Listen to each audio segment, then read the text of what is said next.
Suara batuk kering memecah keheningan malam di kamar tidur utama yang remang-remang. Itu suara Dika. Bocah laki-laki berusia 5 tahun itu kembali terbangun, napasnya terdengar berat dan berbunyi, seolah ada beban besar yang menekan dada mungilnya. Aku, Sarah, yang baru saja memejamkan mata selama 10 menit, langsung tersentak bangun. Perutku yang membuncit, hamil 8 bulan, membuat gerakanku tak lagi gesit. Rasa nyeri di pinggang menghantam seketika saat aku memaksakan diri untuk duduk. Namun, naluri seorang ibu mengalahkan rasa sakit itu. Dengan tertatih, aku meraih gelas air hangat dan inhaler di atas nakas, lalu bergegas ke kamar sebelah, kamar Dika. Sayang, Dika sesak lagi. Nak, bisikku sambil mengusap punggungnya yang berkeringat dingin. Dika hanya mengangguk lemah, wajahnya pucat pasi. Setelah membantunya menggunakan uap pereda asma, napasnya perlahan membaik, meski masih terdengar berat. Aku memeluknya hingga ia kembali tertidur. Air mataku menetes satu persatu. Bukan hanya karena kasihan melihat putraku yang sakit-sakitan sejak lahir, tapi karena rasa sepi yang mencekik ini. Di rumah sebesar ini, aku merasa sendirian. Aku kembali ke kamar utama dengan langkah gontai. Di sana, di depan lemari besar berbahan kayu jati, suamiku, Rian, sedang berdiri. Ia tidak menoleh sedikit pun saat aku masuk. Ia sibuk mematut diri di depan cermin, lalu kembali memasukkan setelan jas ke dalam koper besar di atas tempat tidur.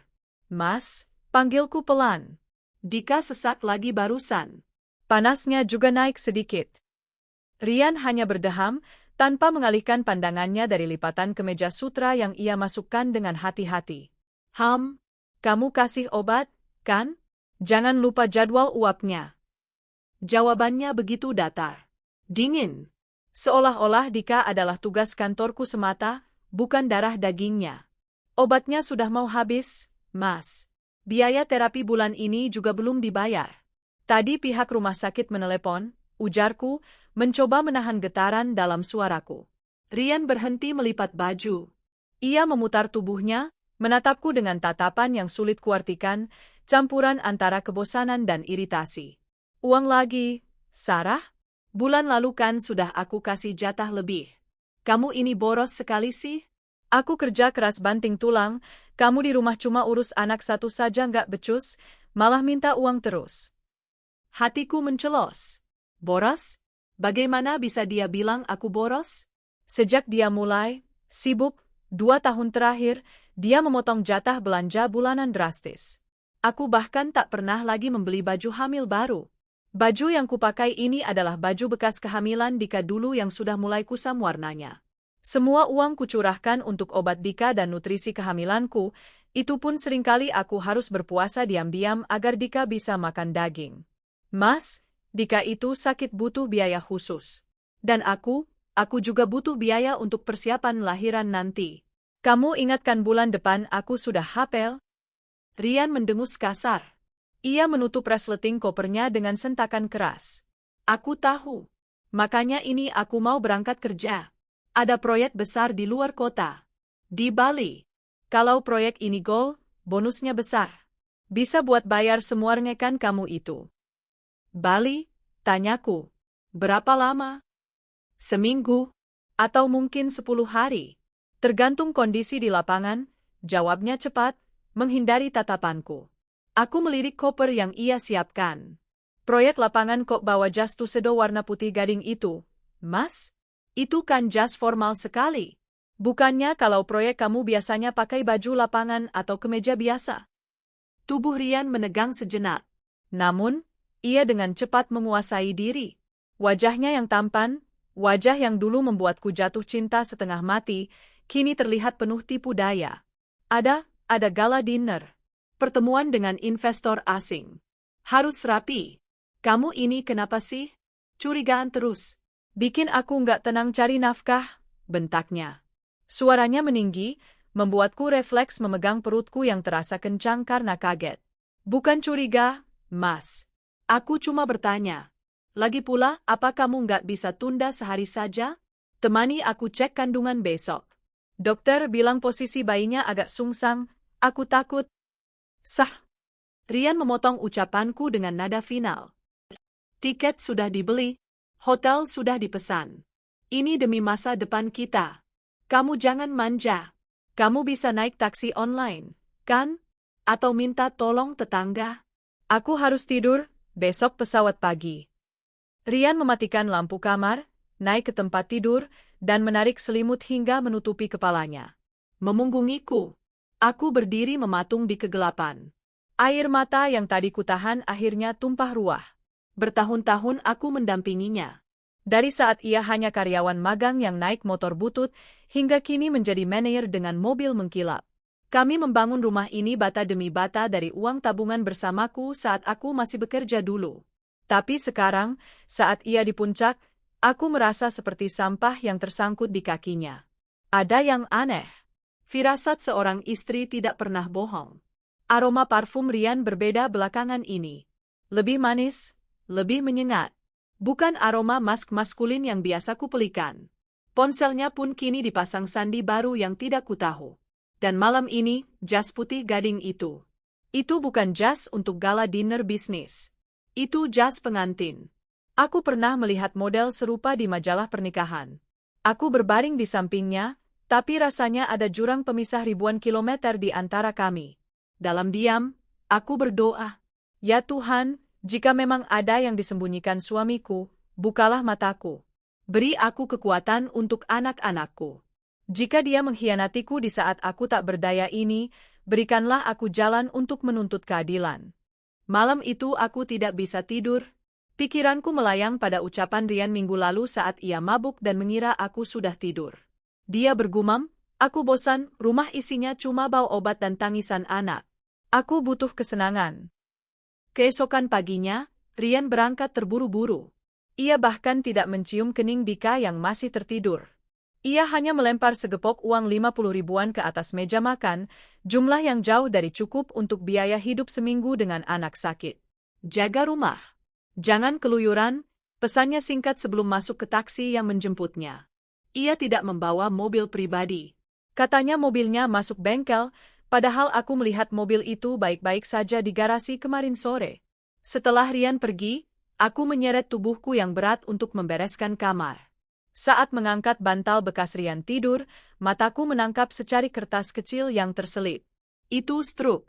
Struk pembelian dari sebuah toko perhiasan ternama. Tanganku gemetar saat membacanya. Cincin berlian solitaire, ukuran 10, grafir nama, Rian Bella. Tanggal pembeliannya 2 hari yang lalu. Harganya? Ya Tuhan, harganya 50 juta rupiah. 50 juta. Di saat ia bilang tidak ada uang untuk obat Dika? Di saat ia bilang aku boros hanya karena minta uang belanja? Duniaku serasa runtuh. Napasku sesak, lebih sesak daripada asma yang diderita Dika. Nama itu? Bella. Aku pernah mendengar nama itu. Sekretaris baru di kantornya yang sering Rian ceritakan dengan antusias di awal masa kerjanya. Yang katanya, gesit, dan memahami visi misi. Ternyata, mereka bukan hanya rekan kerja. Rasa sakit menghujam ulu hatiku. Selama ini aku diam. Aku tahu dia sering pulang telat. Aku tahu dia sering senyum-senyum sendiri di depan HP. Aku mencoba sabar. Aku mencoba percaya bahwa dia lelah bekerja. Tapi ini, menikah? Dia akan menikah lagi? Di Bali? Di saat aku hamil tua anaknya? Amarah yang selama ini terpendam di bawah lapisan kesabaran, kini meledak menjadi energi panas yang membakar dadaku. Aku meremas struk itu hingga lumat. Cukup, Rian, desisku pada ruangan kosong itu. Cukup aku menjadi istri bodoh yang kau injak-injak. Kamu bilang kamu bosan? Kamu ingin lepas dari beban hidup? Baik. Aku akan pastikan kamu kehilangan segalanya. Aku mengusap perutku yang menendang-nendang. Nak, maafkan ibu. Ayahmu memilih jalan yang salah. Tapi ibu janji, ibu tidak akan membiarkan dia dan wanita itu tertawa di atas penderitaan kita. Kita akan ambil apa yang menjadi hak kita. Hari itu juga, aku tidak pergi ke dokter kandungan. Langkah pertamaku bukan ke rumah sakit, tapi ke ruang kerja Rian. Aku tahu dia ceroboh. Dia selalu meremehkan kecerdasanku. Dia pikir aku hanyalah ibu rumah tangga yang gagap teknologi. Aku menyalakan laptop tua yang jarang dipakai. Ternyata email Rian masih terhubung di sana. Dengan tangan gemetar namun tekad membaca, aku membuka folder, sampah, dan arsip. Dan di sanalah semuanya terpampang nyata. Bukan proyek luar kota, melainkan invitation atau undangan digital. The Wedding of Rian Villa Private Villa Resort, Seminyak, Bali. Sabtu, 28 November. Tanggalnya lusa. Ada juga percakapan email dengan agen properti. Rian berencana menjual rumah yang kami tempati ini, rumah yang tanahnya dibeli dari warisan orang tuaku dan dibangun dengan gaji kami berdua, segera setelah ia membereskan urusan dengan mantan istri. Mantan istri? Dia sudah menganggapku masa lalu bahkan sebelum dia menceraikanku. Dia berencana mengusirku dan anak-anak ke jalanan setelah dia bersenang-senang di Bali. Air mataku kering sudah. Rasa sedih berganti menjadi dingin yang mematikan. Aku meraih telepon genggamku. Nomor pertama yang kuhubungi adalah Pak Herman, pengacara kepercayaan almarhum ayahku. Halo, Pak Herman. Ini Sarah. Saya butuh bantuan Bapak. Segera. Ini soal pengalihan aset dan gugatan cerai. Saya punya bukti perzinahan. Lalu aku menelepon Bu Ratna, notaris yang dulu mengurus sertifikat rumah ini. Aku ingat betul, sertifikat rumah ini masih atas nama ganda, tapi ada klausul bahwa jika terjadi sesuatu, kuasa penuh ada padaku karena tanah ini asalnya milik keluargaku. Aku harus memastikannya terkunci rapat sebelum Rian pulang. Setelah menutup telepon, aku menatap cermin. Wajahku sembab, mataku berkantung, tubuhku gemuk karena hamil. Tidak menarik lagi mungkin di mata Rian dibandingkan Bella yang muda dan langsing. Tapi di cermin itu, aku melihat api yang baru menyala. Kamu ingin pesta, Mas? Aku akan datang. Aku akan berikan pesta yang tidak akan pernah kalian lupakan seumur hidup. Aku mulai berkemas. Bukan baju hamil lusuh yang kumasukkan ke tas, tapi baju terbaik yang kupunya. Dan berkas-berkas penting. Dika, panggilku pada anak sulungku yang sedang bermain Lego dengan lesu. Ya, Bu. Kita akan jalan-jalan. Kita susul ayah ke Bali. Kamu mau lihat pantai? Mata Dika berbinar sedikit. Mau, Bu. Tapi Dika kuat jalan nggak? Aku memeluknya erat. Kuat. Kita berdua harus kuat. Karena setelah ini, dunia kita akan berubah. Ibu janji, Dika akan bahagia. Perjalananku menuju kehancuran Rian baru saja dimulai. Dia pikir dia raja yang bisa membuang selir seenaknya. Dia lupa, ratu memegang kuasa terbesar di papan catur. Dan ratu ini sedang murka. Jakarta masih diselimuti kabut polusi saat taksi online membawaku membelah kemacetan pagi. Tujuanku bukan rumah sakit, meskipun perutku terasa kram sesekali. Pikiranku terfokus pada satu hal, mengamankan benteng sebelum musuh menyerang. Dika kutitipkan sebentar pada Bei Inah, tetangga sebelah yang sudah seperti nenek baginya.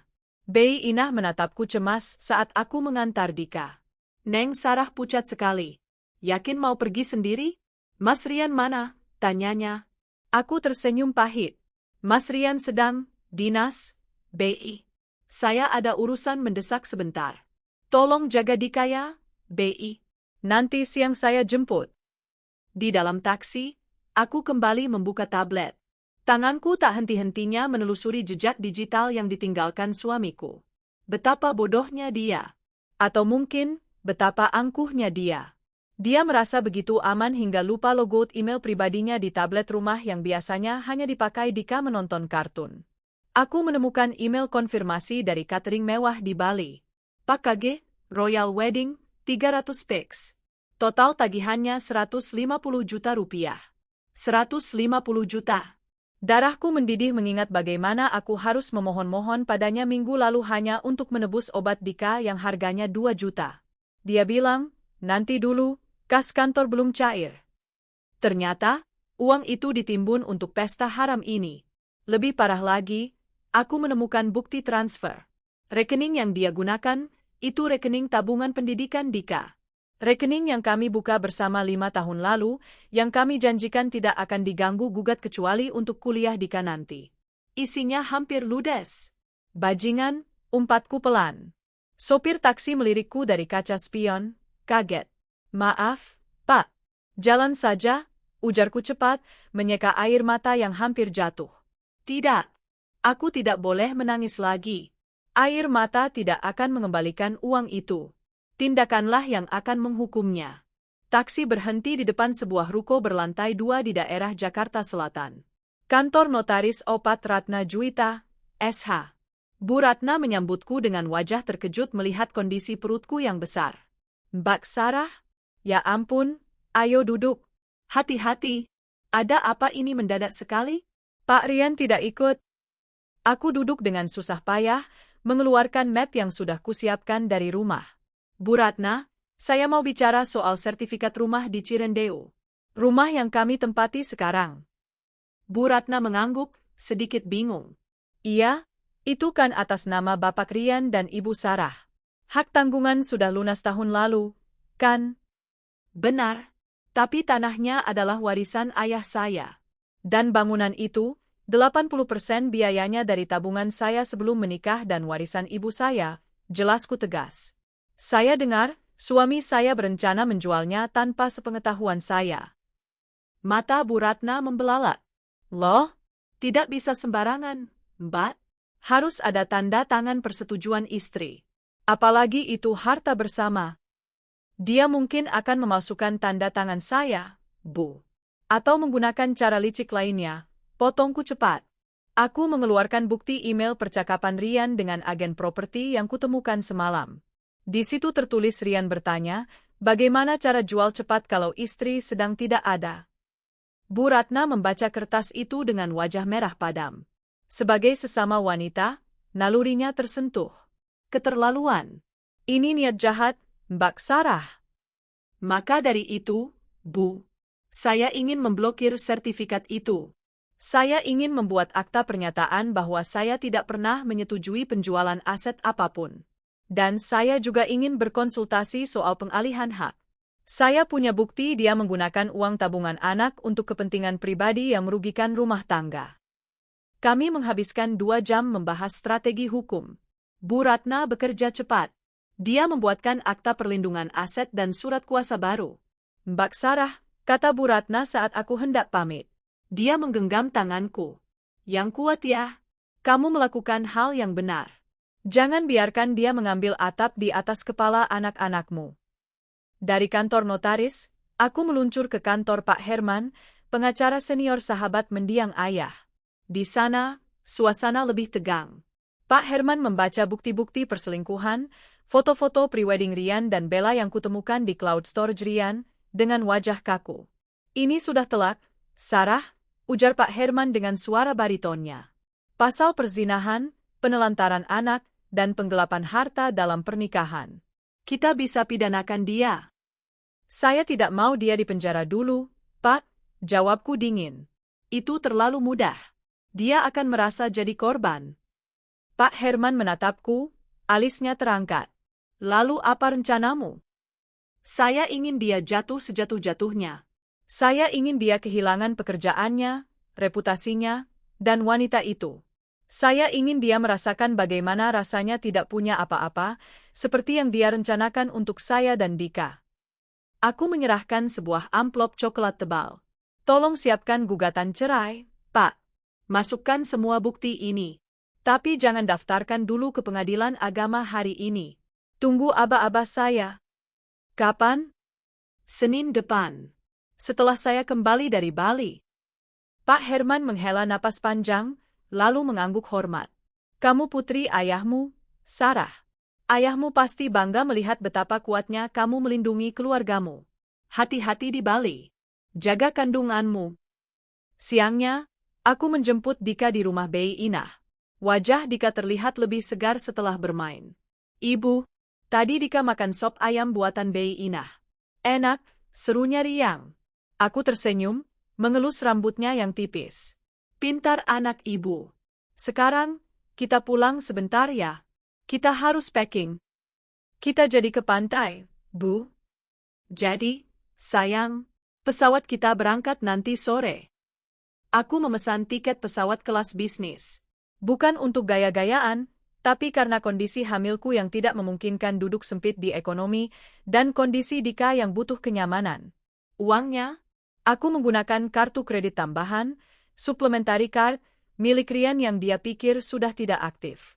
Biarlah tagihannya nanti meledak. Toh, sebentar lagi dia juga tidak akan sanggup membayarnya. Perjalanan ke bandara terasa sunyi. Dika tertidur di pangkuanku di dalam taksi. Ponselku bergetar.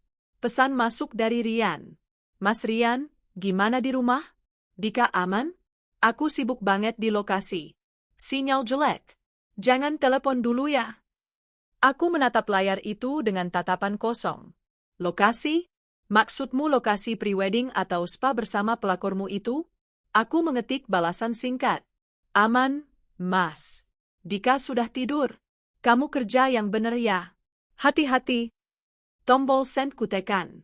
Kebohongan demi kebohongan. Tapi kali ini, kebohonganku adalah perangkap.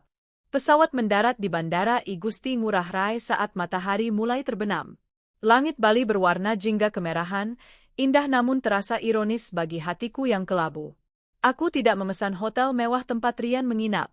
Aku memilih sebuah guest house yang bersih dan nyaman di daerah Seminyak, tidak terlalu jauh dari lokasi resort tempat pernikahan itu akan digelar, tapi cukup tersembunyi. Malam itu, setelah menidurkan Dika yang kelelahan, aku duduk di balkon kamar. Angin laut menerpa wajahku. Dari kejauhan, aku bisa mendengar lamat-lamat suara musik dari kafe-kafe di pinggir pantai. Orang-orang sedang bersenang-senang. Rian pasti sedang bersenang-senang. Besok adalah harinya. Hari Sabtu.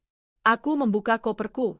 Di bagian paling bawah, di bawah tumpukan baju Dika, aku mengeluarkan sebuah gaun. Itu bukan gaun pesta baru. Itu adalah gaun terbagus yang kumiliki, gaun berwarna merah marun yang longgar dan elegan, yang kubeli saat hamil Dika dulu. Warnanya merah, seberani darah yang mengalir di tubuhku. Aku juga mengeluarkan sebuah flash disk kecil. Di dalamnya tersimpan rekaman suara pertengkaran kami bulan lalu, rekaman suara Rian yang memaki Dika karena rewel, dan semua bukti transaksi haramnya. Aku akan menjadi tamu tak diundang yang paling menakutkan bagi mereka. Nikmatilah malam terakhirmu sebagai pria terhormat, Rian, bisikku pada angin malam. Karena besok, saat matahari terbit, kamu akan bangun sebagai pecundang. Perutku menendang lagi. Kali ini rasanya seperti sebuah persetujuan dari bayi di dalam kandunganku. Sabar ya, nak. Besok kita nonton pertunjukan. Aku menutup pintu balkon, mematikan lampu, dan berbaring memeluk Dika. Aku butuh istirahat. Aku butuh tenaga penuh untuk menghadapi badai yang akan kucentuskan sendiri esok hari.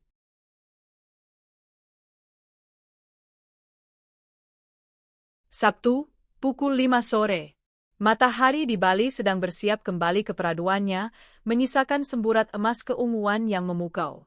Langit begitu indah, seolah mengejek hatiku yang sedang bersiap menghadapi badai. Aku berdiri di depan cermin panjang guesto. Gaun merah marun berbahan sutra lembut jatuh pas di tubuhku. Meski perutku membuncit besar, kandungan 8 bulan, gaun ini membuatku terlihat anggun dan kuat. Tidak ada riasan tebal di wajahku, hanya bedak tipis dan lipstik merah menyala yang senada dengan gaun. Rambut panjangku kubiarkan tergerai, sedikit bergelombang ditiup angin laut yang masuk dari celah jendela. Ibu cantik sekali, suara kecil Dika menyadarkanku. Aku menoleh.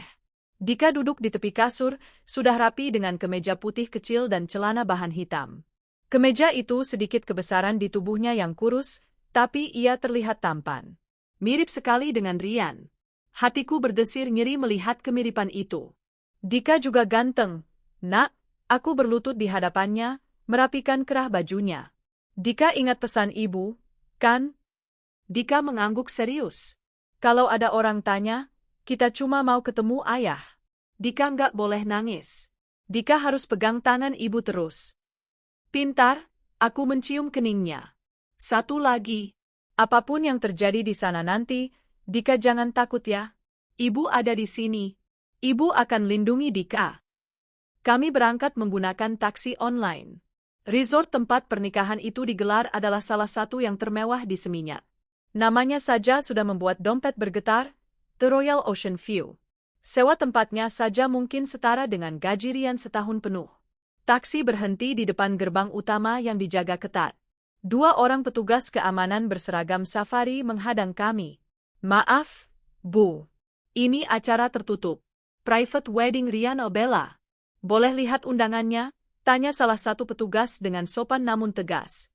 Matanya menyapu penampilanku dari atas ke bawah, mungkin sedikit heran melihat wanita hamil besar datang tanpa pasangan. Aku tersenyum tipis, mengeluarkan aura percaya diri yang kupaksakan. Saya keluarga mempelai pria. Kejutan. Suami saya, maksud saya, mempelai pria, adalah ayah dari anak ini. Petugas itu tampak ragu. Ia melirik rekannya. Tapi nama ibu tidak ada di daftar VIP. Tentu saja tidak, potongku cepat. Namanya juga kejutan. Mas Rian yang minta saya datang diam-diam. Kalau Bapak menghalangi saya, nanti Mas Rian marah loh. Bapak mau tanggung jawab kalau acara keluarganya berantakan karena Bapak menahan istri, maksud saya, keluarga dekatnya di depan gerbang. Aku sengaja membuat kalimatku ambigu. Petugas itu tampak bingung. Melihat dandananku yang rapi dan Dika yang menggemaskan, kewaspadaannya menurun. Mungkin ia pikir, mana ada orang berniat jahat membawa anak kecil dan sedang hamil tua? Baiklah, Bu. Silakan masuk. Lewat jalur sampingnya, langsung ke area taman, akhirnya ia membuka palang pintu. Aku menghela napas lega. Langkah pertama berhasil. Kami berjalan menyusuri lorong batu setapak yang dihiasi lampion-lampion cantik. Suara musik orkestra mulai terdengar jelas. Lagu, A Thousand Years, mengalun syahdu. Taman itu disulap menjadi surga dunia. Bunga-bunga mawar putih impor tersebar di mana-mana. Meja-meja bundar ditata apik dengan taplak sutra putih dan peralatan makan perak. Para tamu undangan sudah memenuhi area. Wanita-wanita dengan gaun kaktel mahal dan pria-pria berjas rapi tampak bercengkrama sambil memegang gelas champagne. Aku mengenali beberapa wajah. Itu Pak Hendra, Direktur Operasional di kantor Rian. Itu Bu Siska, Manajer HRD. Dan di sana, bergerombol teman-teman satu tim Rian yang dulu sering main ke rumah kami saat Rian masih staf biasa. Mereka semua tertawa. Mereka semua merayakan kebahagiaan Rian. Tanpa tahu, atau mungkin pura-pura tidak tahu, bahwa ada istri dan anak yang ditinggalkan demi pesta ini. Jantungku berdegup kencang, seolah mau meledak. Kakiku terasa lemas. Tapi genggaman tangan mungil Dika menguatkanku. Tangannya dingin. Dia pasti gugup melihat keramaian ini. Ibu, itu ayah, bisik Dika sambil menunjuk ke arah pelaminan. Aku mengikuti arah telunjuknya. Di sana, di atas panggung pelaminan yang berlatar belakang matahari terbenam dan deburan ombak pantai, berdiri sepasang pengantin. Rian. Dia tampak gagah dengan tuxedo putih gading yang kulihat semalam. Wajahnya berseri-seri, senyumnya lebar sekali, senyum yang sudah lama hilang saat bersamaku. Dan di sampingnya, Bella. Gaun pengantinnya sungguh luar biasa mewah. Ekornya menjuntai panjang, penuh dengan payet berkilauan yang memantulkan cahaya senja. Dia tertawa manja, menggelayut di lengan Rian seolah dia adalah wanita paling beruntung di dunia. Pemandangan itu seperti belati yang ditancapkan langsung ke mataku. Sakit. Perih. Iya, sayang. Itu ayah, jawabku dengan suara tercekat. Ayah jadi raja ya, Bu? Kok ada tante itu? Tanya Dika polos. Kita ke sana yuk, tanya ayah, ajakku. Aku mulai melangkah masuk ke tengah kerumunan. Gaun merahku yang menyala menjadi kontras yang tajam di antara lautan tamu yang mayoritas memakai dress kode putih atau pastel. Satu persatu kepala mulai menoleh. Awalnya hanya lirikan sekilas. Lalu bisik-bisik mulai terdengar. Itu siapa? Kok pakai merah? Loh, itu bukannya? Astaga, itu Sarah kan? Istrinya Rian? Bisikan itu menjalar seperti api disiram bensin. Suasana yang tadinya riuh oleh tawa, perlahan meredup. Musik orkestra masih mengalun, tapi ketegangan mulai terasa di udara. Orang-orang memberiku jalan, seolah aku adalah ratu merah yang membelah lautan pasukan putih. Aku terus berjalan tegak. Dagu kuangkat tinggi.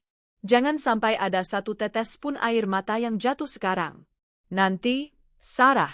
Menangislah nanti. Sekarang waktunya berperang. Jarakku dengan pelaminan tinggal 10 meter. Rian, yang sedang asyik bersulang dengan seorang tamu VIP, akhirnya menyadari keanehan suasana. Ia menoleh ke arah kerumunan yang terbelah. Dan saat matanya bertemu dengan mataku, gelas champagne di tangannya terlepas. Prang! Bunyi pecahan gelas itu menghentikan musik. Band pengiring berhenti bermain karena kaget. Keheningan total menyelimuti pesta itu. Wajah Rian yang tadi merah merona karena bahagia dan alkohol, seketika berubah pucat pasi. Lebih pucat dari mayat. Matanya melotot, seolah melihat hantu. Mulutnya terbuka, tapi tidak ada suara yang keluar. Di sampingnya, Bella menoleh bingung. "Sayang, kenapa?" tanyanya manja. Lalu ia mengikuti arah pandang Rian. Saat melihatku, senyum Bella lenyap. Wajah cantiknya berubah menjadi topeng ketakutan dan kebencian. Dia mengenalku. Tentu saja dia mengenalku.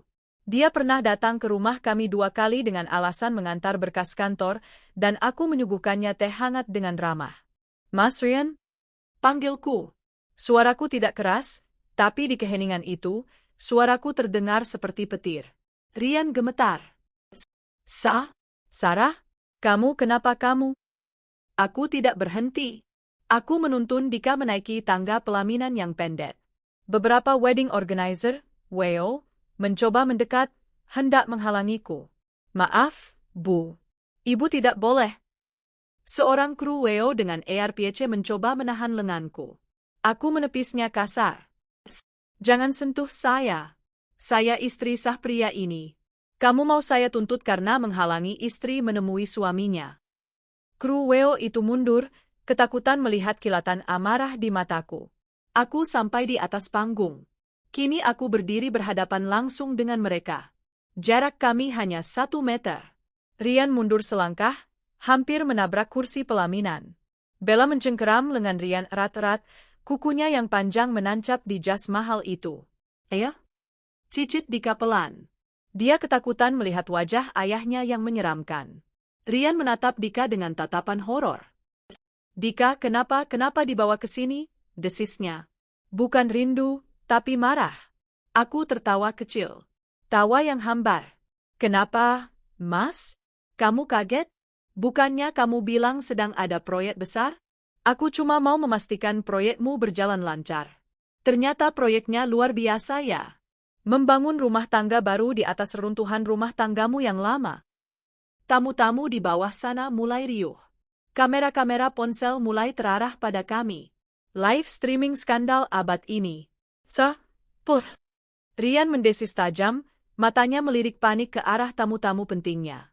"Jangan bikin malu aku di sini. Kita bicara di rumah. Pulang sekarang atau apa, Mas?" tantangku. Aku maju selangkah lagi. Perut besarku hampir menyentuh tubuhnya. "Atau kamu mau memukulku? Di depan bos-bosmu? Di depan investor-investormu?" Bella akhirnya buka suara. Perempuan gila. Ngapain kamu kesini? Ini acaraku. Jangan rusak hari bahagiaku. Dasar nggak tahu malu, datang-datang bawa anak penyakitan." Darahku mendidih mendengar dia menghina Dika. Plak! Tanganku melayang cepat. Sebuah tamparan keras mendarat di pipi mulus Bella yang penuh foundation mahal. Bunyinya begitu nyaring hingga menggema melalui mikrofon yang berdiri di dekat kami. Penonton mempekik kaget. Bella memegangi pipinya, matanya berkaca-kaca karena syok. "Jaga mulutmu, pelakor," bentakku. "Kamu boleh ambil suamiku, ambil uangnya, ambil waktunya. Tapi jangan pernah kamu hina anakku. Anak yang biaya berobatnya kalian curi untuk pesta sampah ini." Aku menyambar mikrofon dari tiang penyangga. Aku berbalik menghadap ratusan tamu undangan yang menatapku dengan mulut menganga. "Selamat malam semuanya," suaraku lantang, bergetar oleh emosi namun tegas. "Maaf mengganggu pesta meriah ini. Saya Sarah. Istri sah dari pria yang berdiri di belakang saya ini, Rian. Dan ini, anak kandungnya yang sedang sakit, Dika. Dan ini," aku mengelus perutku, "anak keduanya yang sebentar lagi lahir. Malam ini, saya ingin memberikan sambutan khusus. Sambutan perpisahan." Rian mencoba merebut mikrofon dariku. "Sarah, hentikan. Matikan sound systemnya." "Wow! Matikan!" teriak Rian panik. Tapi operator sound system terpaku. Mungkin mereka terlalu kaget, atau mungkin nurani mereka memihakku. Aku menatap Rian dengan tatapan yang akan menghantuinya seumur hidup. Kamu ingin pesta, Mas? Baiklah. Mari kita buat pesta ini semakin meriah. Aku merogoh tas kecilku, mengeluarkan flash disk yang kubawa. Aku melemparkannya ke arah operator multimedia yang berada di sisi panggung. Mas operator, tolong putar isinya. Biar semua orang tahu siapa sebenarnya Rian Pradana yang terhormat ini.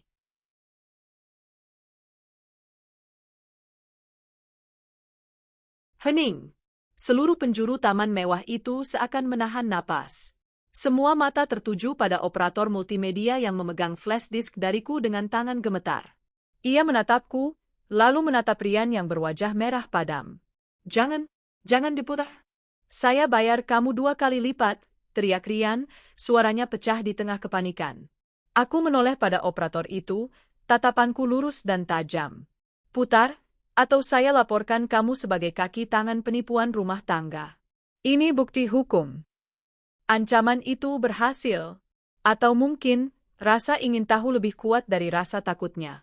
Operator itu mencolokkan flash disk ke laptopnya. Seketika, layar LED raksasa di belakang pelaminan, yang tadinya menampilkan foto-foto prewedding romantis Rian dan Bella di Paris, yang ternyata editan, atau mungkin perjalanan dinas lain yang disamarkan, berubah menjadi hitam. Krek, krek. Suara statis terdengar keras dari speaker yang mengelilingi taman, membuat semua tamu terlonjak. Lalu, terdengarlah suara itu. Suara yang sangat familiar bagi semua orang di sana. Suara Rian. Ah, Sarah itu bodoh. Dia nggak bakal curiga. Dia sibuk ngurusin Dika yang penyakitan itu. Suara Rian di rekaman itu terdengar santai, diiringi suara denting gelas dan tawa kecil. Itu rekaman saat dia menelepon temannya, mungkin salah satu tamu yang hadir di sini juga, saat dia pikir aku sedang mandi. Layar LED menampilkan subtitle besar dari transkrip percakapan itu, memastikan semua orang menangkap setiap kata. Tapi lu tega ninggalin dia pas hamil tua, Yan? Suara lawan bicaranya terdengar. Bukan ninggalin, bro. Cuma, liburan, sebentar sama Bella. Gue butuh yang seger-seger. Lu tahu sendiri, di rumah gue kayak neraka. Bau minyak telon, bau obat, suara tangisan. Gue stres. Bella itu pelarian gue. Lagian, duit gue banyak, Sarah nggak perlu tahu. Gumam kaget membahana di antara para tamu. Ibu-ibu sosialita menutup mulut mereka. Para kolega bisnis Rian saling berbisik dengan wajah jijik. Rekaman berganti. Kali ini lebih menyakitkan.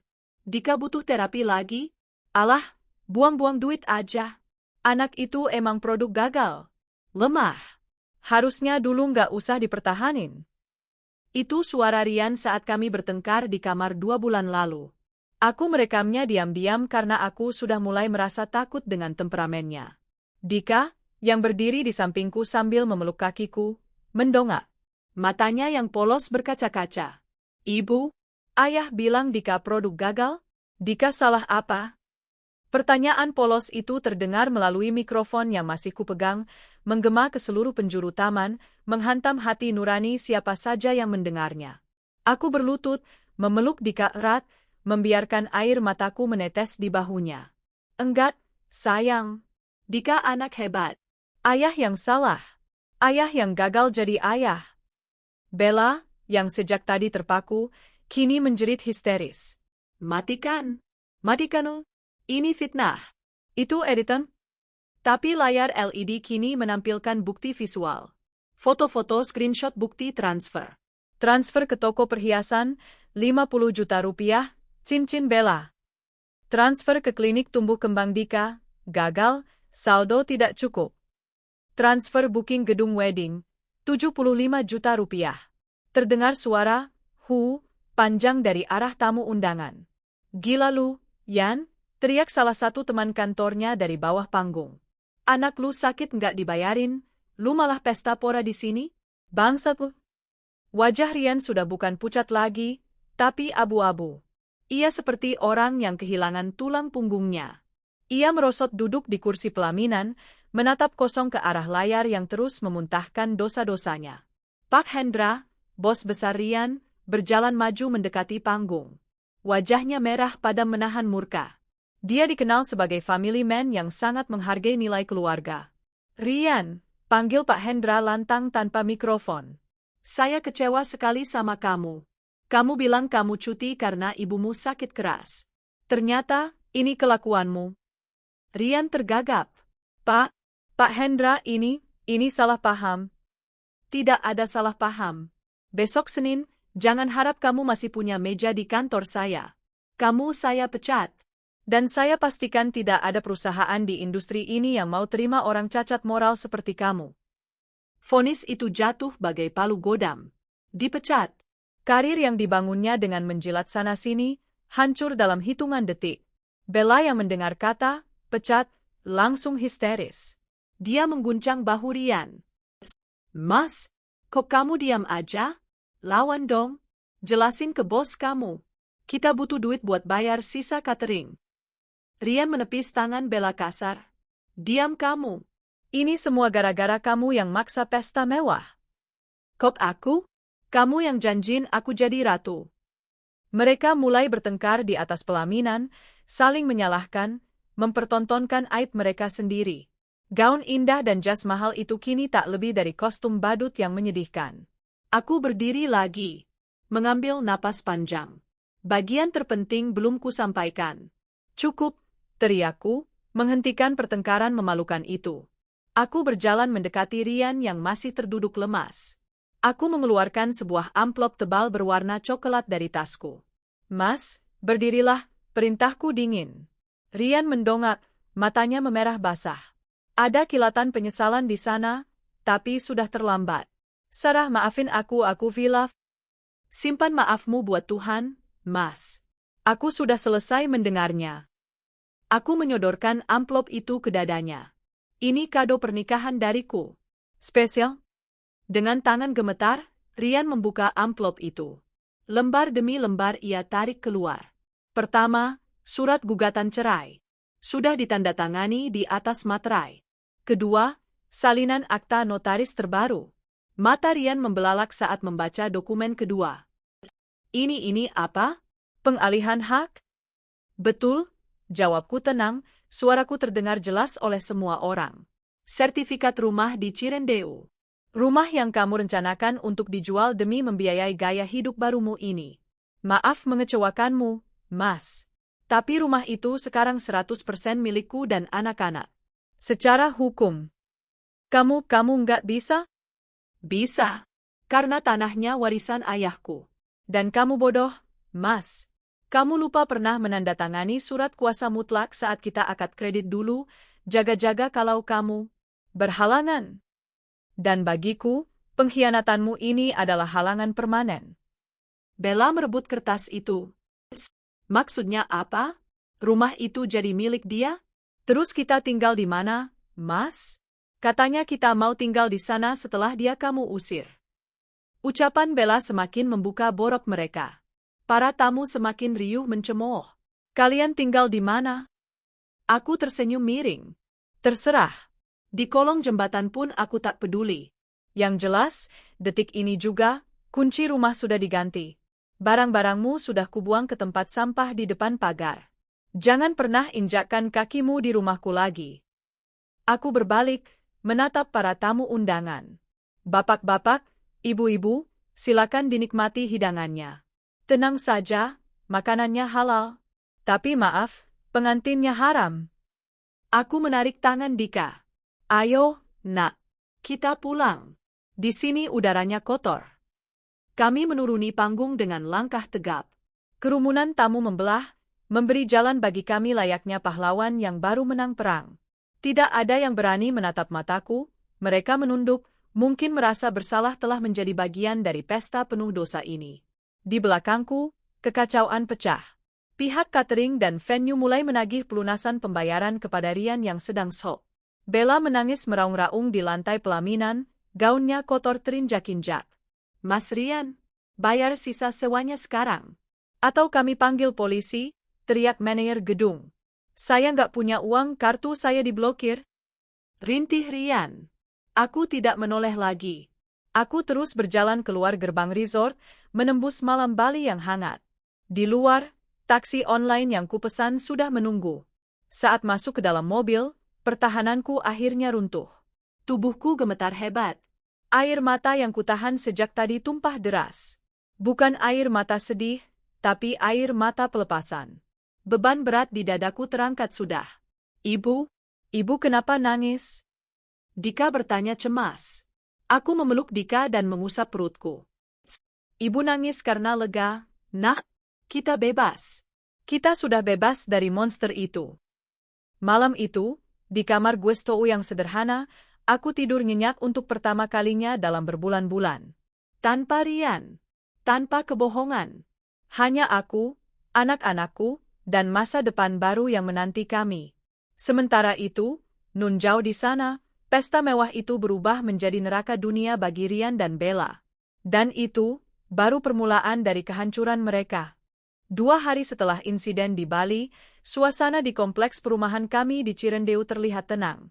Namun, di dalam hatiku, badai masih belum sepenuhnya reda. Aku sudah kembali ke rumah kemarin sore bersama Dika. Hal pertama yang kulakukan adalah mengganti seluruh kunci rumah, pintu depan, pintu belakang, bahkan gembok pagar. Aku tahu mereka akan datang.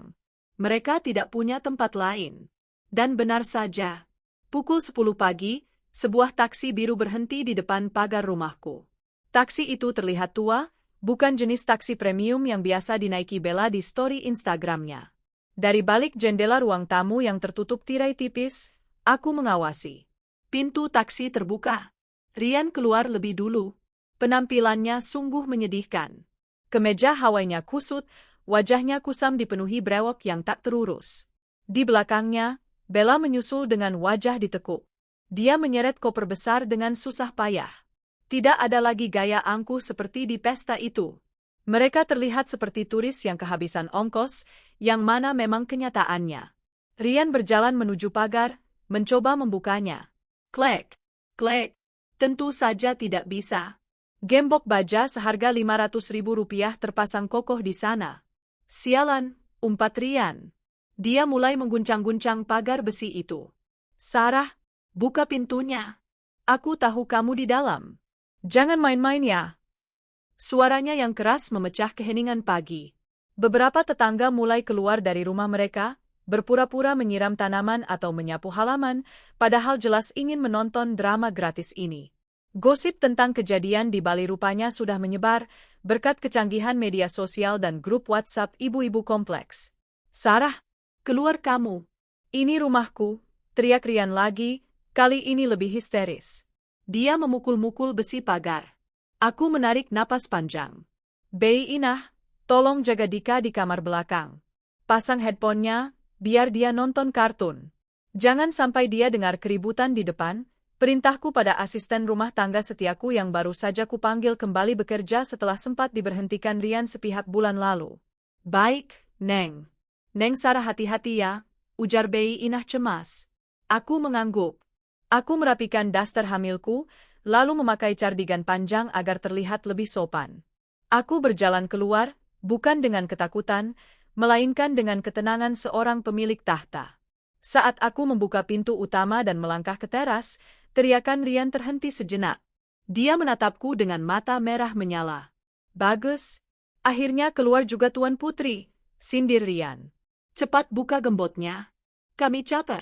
Kami mau istirahat. Aku berjalan pelan menyusuri jalan setapak taman depan, berhenti tepat 2 meter dari pagar. Aku tidak membawa kunci gembok itu. Siapa kalian? Tanyaku datar. Rian melongo. Maksud kamu apa? Aku suamimu. Dan ini istriku juga sekarang. Kami berhak masuk. Suami? Aku tertawa kecil. Suami yang mana? Suami yang menelantarkan anak sakit demi pesta dengan pelakor? Atau suami yang sudah kupecat dari hidupku lewat pengadilan agama? Jangan sok pintar kamu, Sarah. Surat cerai itu belum sah.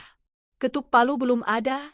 Jadi secara hukum aku masih suamimu dan aku berhak atas rumah ini karena ini harta Gono Gini.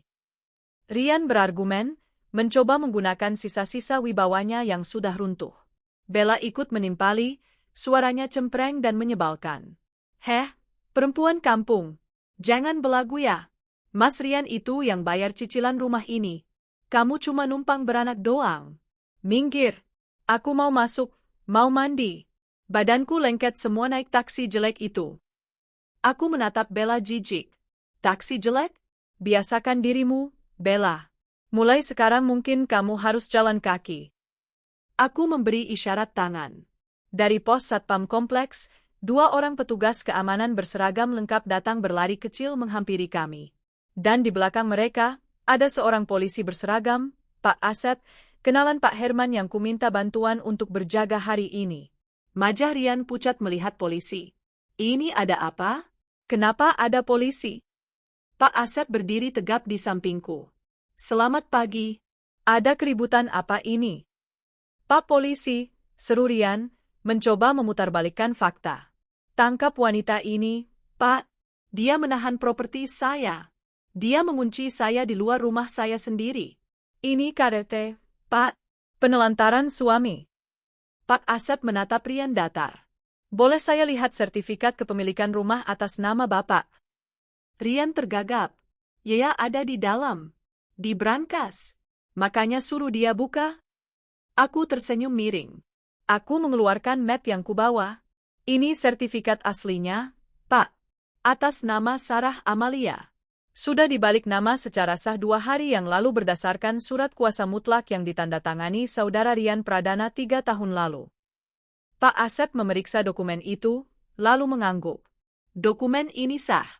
Rumah ini milik Ibu Sarah. Saudara Rian tidak punya hak masuk tanpa izin pemilik. Itu palsu. Dia pasti memalsukan tanda tangan saya, teriak Rian panik. Dia mencoba memanjat pagar. Mundur, bentak Pak Asep, tangannya memegang tongkat pentungan. Kalau Anda memaksa masuk, Anda bisa dikenakan pasal menerobos pekarangan orang tanpa izin dan perbuatan tidak menyenangkan. Mau saya angkut ke polsek sekarang? Rian membeku di tengah pagar. Nyalinya ciut seketika. Dia turun perlahan, kakinya gemetar. Suaranya melembut, berubah menjadi nada memelas yang menjijikkan. Tega kamu, Sar? Aku ini ayah Dika. Aku capek banget, Sar. Kita baru sampai dari bandara. Uangku habis buat bayar denda catering kemarin. Biarkan kami masuk dulu, istirahat sebentar, mandi, makan. Nanti kita bicara baik-baik.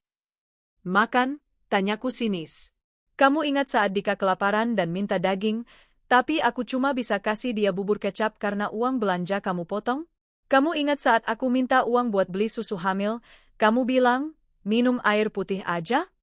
Sekarang kamu minta makan padaku. Itu kan dulu aku hilaf. Dan kamu bawa perempuan itu ke sini?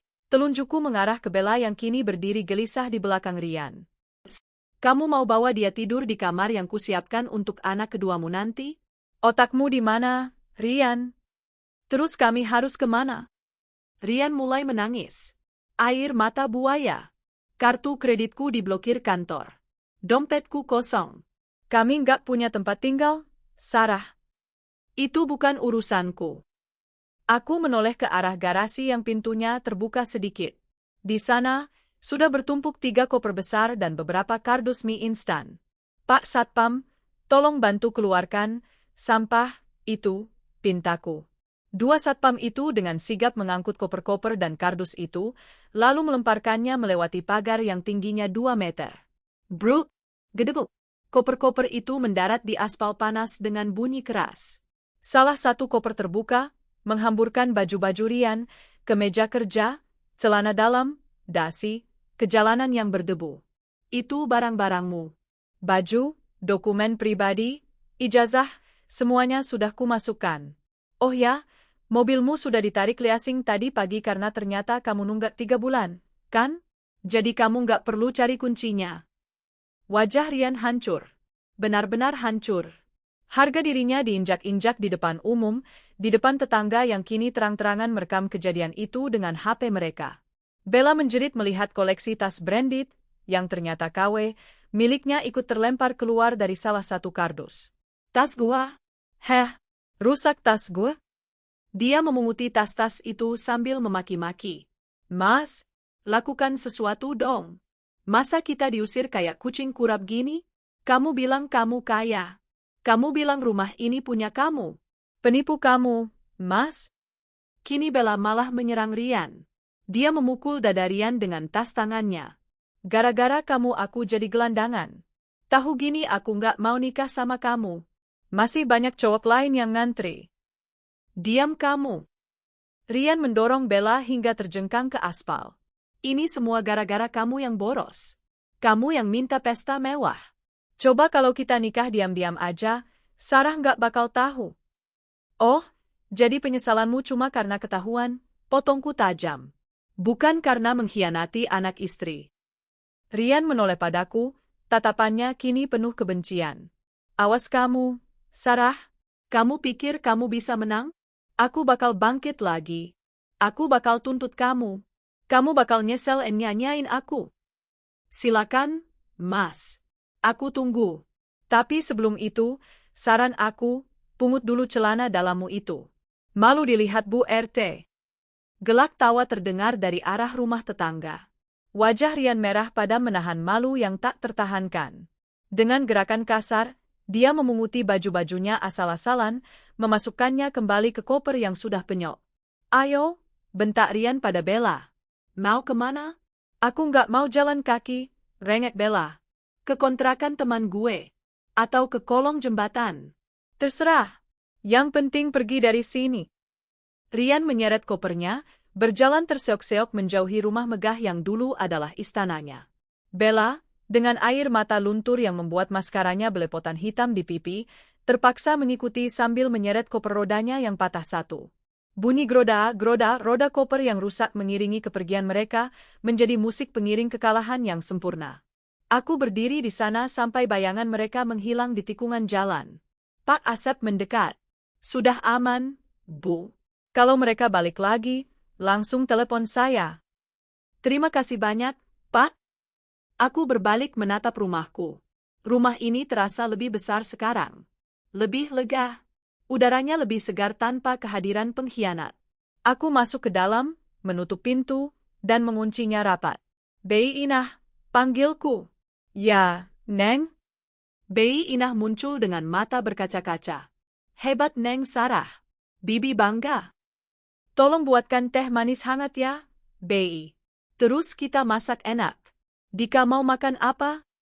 Dika mau ayam goreng, seru Dika yang tiba-tiba muncul dari balik pintu, membuka headphone-nya. Dia tidak mendengar keributan itu, syukurlah. Aku memeluk Dika. Oke. Ayam goreng spesial buat jagoan ibu. Kita rayakan hidup baru kita. Di luar sana, mendung mulai menggelayut. Hujan sepertinya akan turun deras. Membayangkan Rian dan Bella kehujanan di jalanan tanpa payung dan kendaraan, entah kenapa membuat teh manisku nanti akan terasa jauh lebih nikmat. Senin pagi datang dengan suasana yang muram. Langit Jakarta seolah ikut menangisi nasib Rian yang berubah drastis dalam semalam. Setelah terusir dari rumah mewahnya, Rian dan Bella terpaksa menginap di sebuah hotel melati murah di pinggiran kota. Uang tunai di dompet Rian tinggal beberapa lembar merah, sisanya ludes untuk ongkos taksi dan makan kemarin. Pukul 7 pagi, Rian sudah rapi dengan setelan kerja terbaiknya, setelan yang sempat ia pungut dari aspal jalanan kemarin. Ia menyetrika kemejanya sendiri dengan setrika pinjaman dari resepsionis hotel, mencoba menghapus kerutan yang menjadi saksi kejatuhannya. Kamu mau kemana, Mas? Tanya Bella dengan suara serak. Ia masih bergelung di bawah selimut tipis yang berbau apek. Ke kantor, jawab Rian tegas sambil mengencangkan dasi. Aku harus meluruskan semuanya. Pak Hendra pasti cuma emosi sesaat di pesta itu. Aku ini aset perusahaan. Penjualanku bulan lalu tertinggi. Mereka nggak mungkin memecatku begitu saja hanya karena urusan pribadi. Bella mendengus. Yakin? Kemarin kan Pak Hendra marah banget. Video aib kamu itu udah viral tahu, Mas. Di akun gosip lambe-lambean udah jutaan yang nonton. Diam kamu. Ini semua gara-gara ide gilamu bikin pesta itu. Bentak Rian. Pokoknya aku mau ke kantor. Kamu cari kontrakan murah. Jangan hotel terus, boros. Rian meninggalkan Bella yang cemberut. Ia memesan ojek online menuju gedung pencakar langit di kawasan Sudirman tempatnya bekerja. Sepanjang perjalanan, ia merapal doa, berharap masih ada secercah harapan. Namun, harapan itu hancur berkeping-keping sesampainya di lobi gedung. Saat Rian mencoba menempelkan kartu aksesnya di gerbang masuk, turnstile, lampu indikator berkedip merah. Akses ditolak. Rian mencoba lagi. Merah lagi. Pak Rian, sapa seorang petugas keamanan gedung yang mengenalnya. Wajah petugas itu tampak canggung. Maaf, Pak. Akses Bapak sudah diblokir dari pusat. Maksudnya apa ini? Saya manajer di lantai 15. Kartu saya mungkin rusak. Rian mencoba berargumen, suaranya mulai meninggi, menarik perhatian orang-orang yang lalu lalang.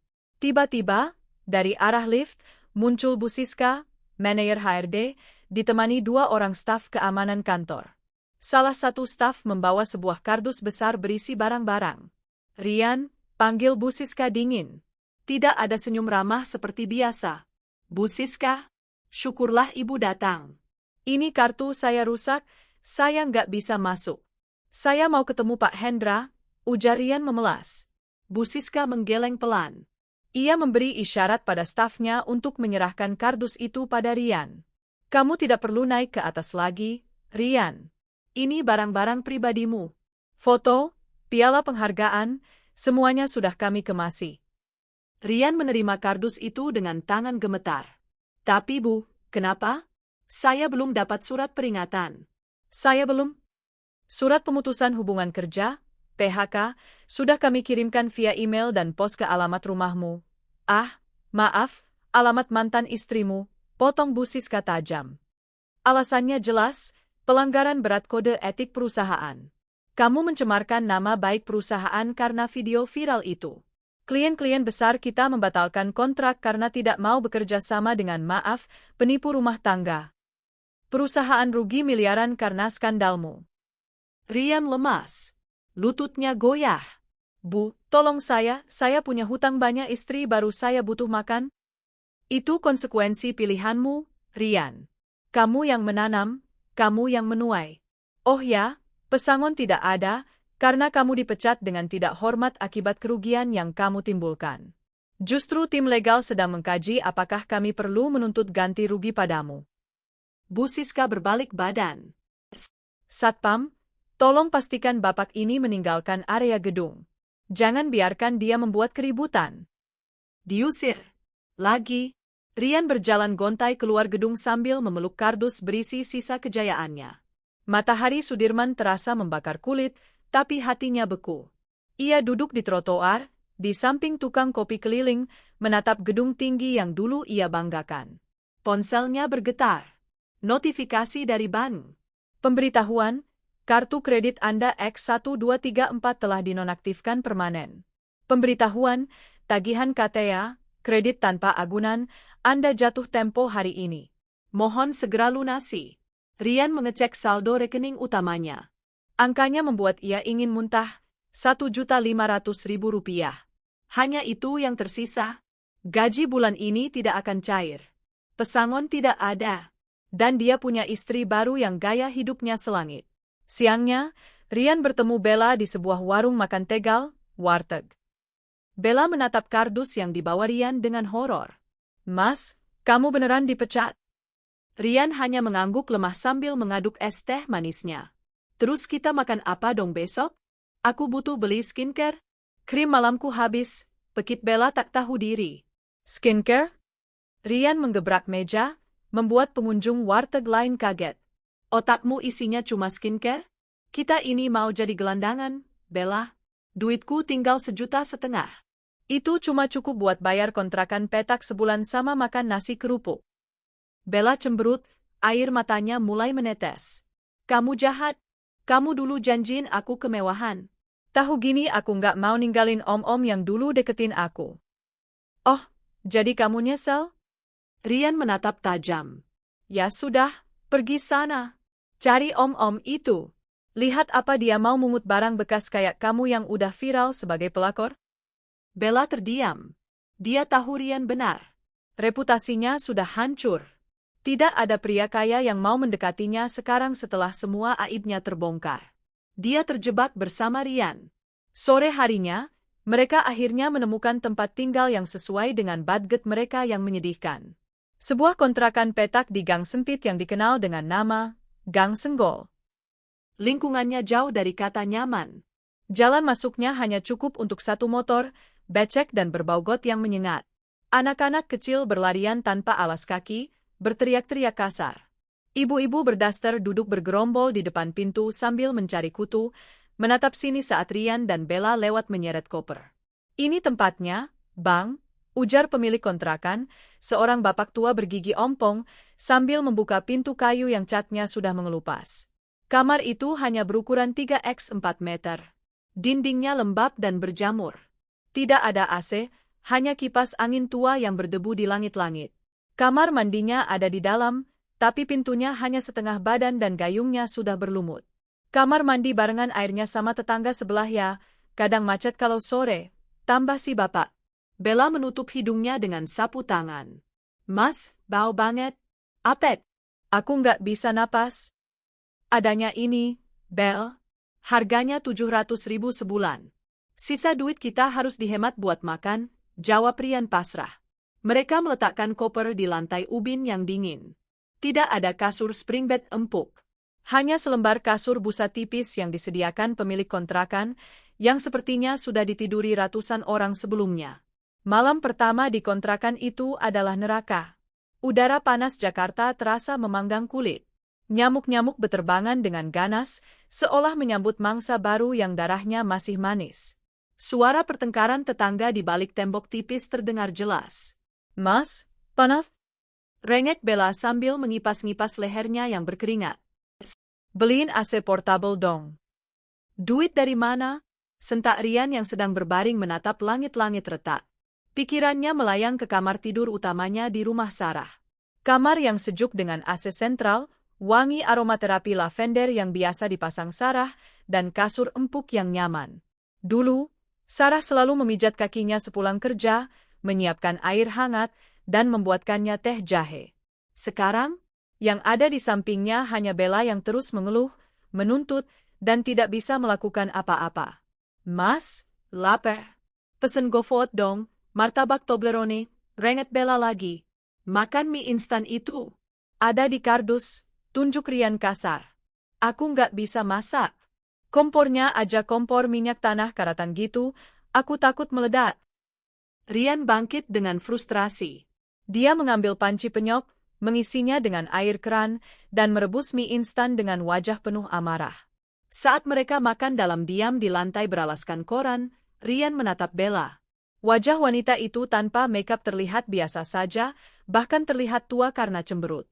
Kemana perginya wanita cantik yang dulu ia gilai? Ternyata kecantikan Bella hanyalah tempelan uang. Tanpa uang, pesonanya luntur. "Habis ini kamu harus cari kerja," ujar Rian dingin. Bella tersedak mienya. "Kerja? Aku? Aku kan gak lulus kuliah, Mas. Ijazahku SMA doang. Bisanya cuma jadi SPG atau resepsionis, itu juga harus penampilan menarik. Sekarang aku kucel gini." "Ya terserah. Jadi tukang cuci gosok kek, jadi pembantu kek. Kita butuh duit. Aku nggak mungkin selamanya ngandelin sisa tabungan ini." "Kamu tega nyuruh aku jadi pembantu? Kamu kan sarjana, kamu yang kerja dong." "Siapa yang mau nerima aku? Namaku udah di blacklist di mana-mana." Rian melempar mangkuk mienya ke tembok. Prang, mangkuk plastik itu memantul, menyisakan noda kuah di dinding yang sudah kotor. Bella menangis ketakutan di pojokan. Rian menjambak rambutnya sendiri. Stres, depresi, dan yang paling menyakitkan, rasa rindu. Ia rindu suara Dika memanggilnya, "Ayah." Ia rindu senyum sabar Sarah. Ia rindu hidupnya yang dulu terasa membosankan tapi ternyata adalah surga.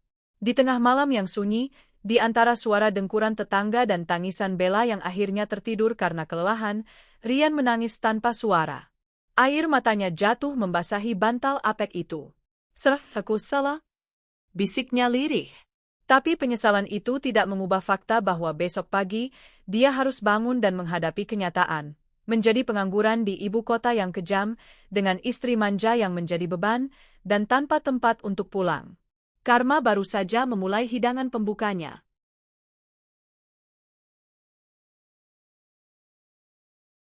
Waktu berjalan tanpa terasa. Sebulan setelah badai pernikahan yang mengguncang hidupku, hari yang dinanti itu pun tiba. Bukan dengan perayaan, tapi dengan perjuangan hidup dan mati. Tengah malam, kontraksi hebat membangunkanku. Kali ini rasanya berbeda. Lebih intens, lebih menyakitkan. Tidak ada suami di sampingku yang bisa kugenggam tangannya. Tidak ada Rian yang dulu panik saat Dika hendak lahir. Aku sendirian di kamar besar itu. Hanya ditemani Dika yang tertidur lelap di ranjang kecilnya. Beina? Panggilku lemah melalui intercom yang tersambung ke kamar belakang. Tak lama kemudian, Bei Inah datang tergopoh-gopoh dengan wajah panik. Neng Sarah, ketubannya pecah ya? Ya Allah, ayo ke rumah sakit sekarang. Malam itu, taksi online menjadi ambulan daruratku. Bei Inah ikut menemani, sementara Dika kami titipkan pada tetangga sebelah yang baik hati. Di dalam taksi, aku meremas tangan Bei Inah kuat-kuat setiap kali gelombang rasa sakit itu datang. Sabar ya, Neng. Kuat. Demi dedek bayi, bisik Bei Inah terus-menerus. Di ruang bersalin, aku berjuang sendirian. Dokter kandungan menatapku dengan iba saat menanyakan keberadaan suami untuk urusan administrasi. Suami saya sudah tidak ada, Dot, jawabku singkat di sela napas yang memburu. Aku tidak berbohong. Bagiku, Rian sudah mati. Pukul 3 pagi, suara tangisan bayi memecah keheningan rumah sakit. Bayi perempuan. Cantik, sehat, dan memiliki mata bulat yang berbinar. Berbeda dengan Dika yang lahir lemah, putri kecilku ini lahir dengan tangisan yang sangat lantang, seolah ingin memberitahu dunia bahwa dia ada, dan dia kuat. Aku memeluk tubuh mungil yang masih merah itu di dadaku. Air mata haru menetes. Selamat datang ke dunia, Nak. Maaf, ayahmu tidak ada di sini menyambutmu. Tapi ibu janji, cinta ibu sudah lebih dari cukup untukmu. Aku memberinya nama Cahaya. Cahaya Mentari. Harapanku, dia akan menjadi penerang bagi hidupku dan kakaknya yang sempat gelap gulita. Seminggu setelah kelahiran Cahaya, realitas hidup mulai menampar. Tabunganku menipis dengan cepat. Biaya persalinan, biaya obat Dika, biaya susu, listrik rumah yang besar, semuanya menyedot sisa uang yang kumiliki. Kartu kredit Rian sudah tidak bisa dipakai, lagi pula aku tidak sudi memakai uang haramnya. Aku duduk di meja makan, menatap tumpukan tagihan dengan kepala pening. Neng, beras tinggal sedikit. Susu Dika juga habis lusa, lapor Bei Inah dengan nada hati-hati. Aku menghela napas panjang. Iya, Bei, nanti Sarah beli. Tapi pakai apa? Perhiasanku sudah kujual sebagian untuk membayar pengacara dan notaris kemarin. Aku tidak bisa terus-menerus menjual aset. Aku butuh penghasilan tetap. Mataku tertuju pada mesin jahit tua peninggalan ibuku di sudut ruangan. Dulu, sebelum menikah, aku hobi mendesain baju. Rian yang menyuruhku berhenti karena katanya, malu istri manajer jadi tukang jahit. Persetan dengan gengsi Rian, gumamku. Hari itu juga, aku membongkar gudang. Aku menemukan sisa-sisa kain perca, benang, dan pola-pola lama. Dengan menggendong Cahaya di satu tangan, aku mulai membersihkan mesin jahit itu. Bei, tolong jaga Dika dan Cahaya sebentar ya. Sarah mau ke pasar tekstil Tanah Abang, ujarku pada Bei Inah. Loh, Neng kan baru lahiran? Belum 40 hari, Pamali keluar-keluar jauh, protes Bei Inah. Kalau Sarah nggak keluar, kita nggak makan, Bei. Pamali nggak bikin perut kenyang. Aku berangkat dengan tekad baja. Di Tanah Abang, aku berdesak-desakan mencari bahan kain termurah namun berkualitas. Aku menggunakan sisa uang terakhirku, uang yang seharusnya untuk jatah makan seminggu, sebagai modal nekat. Malam harinya, saat anak-anak tidur, aku mulai menjahit. Aku membuat daster rumahan yang nyaman namun tetap modis untuk ibu menyusui, sesuatu yang sangat kubutuhkan saat ini dan kupikir ibu-ibu lain juga membutuhkannya. Aku memfoto hasil karyaku dengan kamera HP seadanya, lalu mengunggahnya ke status WhatsApp dan grup Facebook ibu-ibu kompleks. Jual daster busui kekinian. Bahan adem, jahitan rapi. Buatan sendiri. Harga promo. Awalnya sepi, tapi aku tidak menyerah. Aku meminta tolong teman-teman lamaku untuk membagikan postingan itu. 2 hari kemudian, Pesanan pertama masuk. Tetangga depan rumah memesan 2 potong. Wah, bahannya enak banget, Sar. Adem. Jahitannya juga kuat, nggak kayak beli di online shop yang abal-abal, puji tetanggaku saat menerima barangnya. Pujian itu menyebar dari mulut ke mulut. Pesanan mulai berdatangan. Dari 2 potong, menjadi 5, 10, hingga 20 potong seminggu. Aku kewalahan, tapi bahagia. Tanganku kapalan, mataku perih kurang tidur, tapi setiap rupiah yang masuk terasa begitu manis karena itu hasil keringatku sendiri. Sarah's Collection mulai lahir dari ruang tamu rumahku. Sementara itu, di sudut kumuh Jakarta, nasib Rian berbanding terbalik 180 derajat. Sudah sebulan Rian menganggur. Ratusan lamaran kerja yang ia kirim via email tidak ada yang membalas. Namanya benar-benar sudah masuk daftar hitam HRD se-Jakarta. Siapa yang mau mempekerjakan manajer yang viral karena menelantarkan anak sakit demi pelakor? Uang pesangon nihil. Tabungan menipis hingga titik nol. Mas, beras habis. Gas juga habis. Teriak Bella dari dapur sempit yang penuh kerak minyak. Rian yang sedang tiduran dengan kaos singlet bolong hanya mendengus. Ya belilah. Kan kemarin aku kasih uang 50.000. 50.000? Itu udah 3 hari yang lalu, Mas. Kamu pikir aku pesulap? Itu duit abis buat beli pulsa listrik token yang bunyi terus kayak alarm kematian. Bella melempar panci kosong ke lantai. Berisik, bentak Rian. Ia bangkit dengan kasar.